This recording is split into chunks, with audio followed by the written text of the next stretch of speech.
क्या आपने कभी महसूस किया है कि जब जीवन आपको हर तरफ से घेर ले और हर रास्ता बंद लगने लगे, तब भी एक अदृश्य शक्ति आपके साथ खड़ी होती है?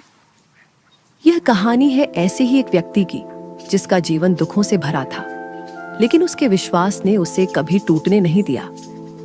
आज हम आपको सुनाएंगे रामू काका और हनुमान जी की ऐसी कहानी, जो आपकी आंखों में आंसू ले आएगी और आपके दिल में एक नई आशा जगा देगी। यह कहानी है छोटे से गांव के रामू काका की। उम्र के इस पड़ाव पर जहां लोग आराम करते हैं, रामू काका हर दिन संघर्ष करते थे। उनकी पत्नी सुमित्रा सालों से बीमार थी। छोटी मोटी दिहाड़ी मजदूरी से जो कुछ मिलता, वह दवा और 2 वक्त की रोटी में ही चला जाता। अक्सर उन्हें भूखे ही सोना पड़ता था। गांव में उनका अपना कोई नहीं था। हर तरफ से लाचारी और अकेलापन उन्हें घेरे हुए था। लेकिन एक चीज थी जो रामू काका ने कभी नहीं छोड़ी, वो था उनका विश्वास अपने बजरंग बली पर। गांव से थोड़ी दूर एक पुराना खंडहर नुमा हनुमान मंदिर था। गांव वाले उसे भूतिया मंदिर कहकर दूर रहते थे, लेकिन रामू काका के लिए वह उनकी दुनिया था।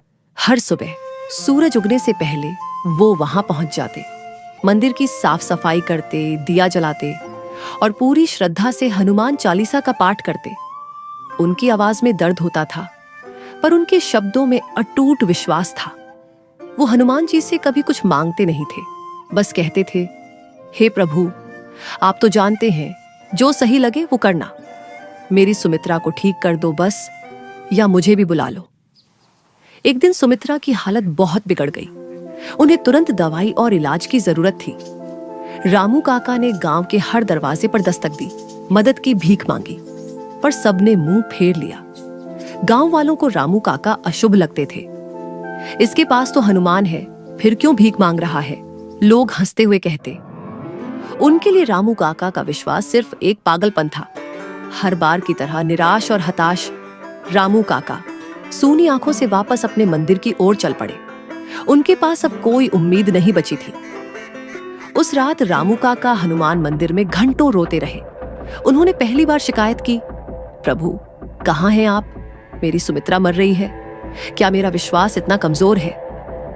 उनके आंसू हनुमान जी के चरणों में गिर रहे थे। तभी अचानक मंदिर में एक तेज हवा चली और हनुमान जी की मूर्ति से एक दिव्य प्रकाश निकला। रामू काका ने आंखें बंद कर ली। उन्होंने देखा, हनुमान जी की आंखों में उनके लिए दया और प्रेम था। यह सिर्फ एक भ्रम था, या हनुमान जी ने उनकी सुन ली थी? रामू काका को पता नहीं था, पर उनके दिल में एक अजीब सी शांति आ गई। अगली सुबह जब रामू काका उठे, तो उनकी झोपड़ी के बाहर एक अजीब सी पोटली पड़ी थी। उसमें उनकी पत्नी की जरूरी दवाइयां थीं और कुछ पैसे भी। रामू काका हैरान थे, कौन रख गया? उसी दिन गांव में एक युवा डॉक्टर आया। उसने गांव के गरीबों का मुफ्त इलाज करने का फैसला किया। डॉक्टर ने बिना किसी फीस के सुमित्रा की जांच की और दवाइयां दी। कुछ ही दिनों में सुमित्रा की हालत में सुधार होने लगा। रामू काका खुशी से फूले नहीं समा रहे थे। सुमित्रा के ठीक होने की खबर पूरे गांव में फैल गई। जिन लोगों ने रामू काका का तिरस्कार किया था, वे अब शर्मिंदा थे। वे उनके पास आए, माफी मांगी। अब गांव वाले भी हनुमान मंदिर में आने लगे। रामू काका की भक्ति और विश्वास की कहानी पूरे इलाके में गूंजने लगी। रामू काका ने किसी से कोई शिकायत नहीं की, बस एक ही बात कहते, यह सब मेरे हनुमान जी की कृपा है, उन्होंने कभी मेरा साथ नहीं छोड़ा।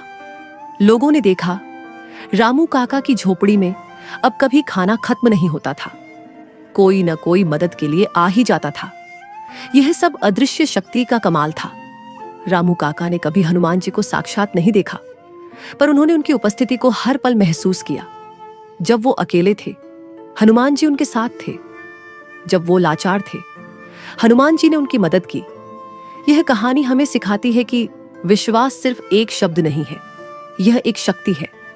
जब आप सच्चे दिल से किसी पर विश्वास करते हैं, तो पूरा ब्रह्मांड आपकी मदद के लिए आगे आता है। हनुमान जी आज भी वही हैं, हर उस व्यक्ति के साथ जो निस्वार्थ भाव से उन पर भरोसा करता है।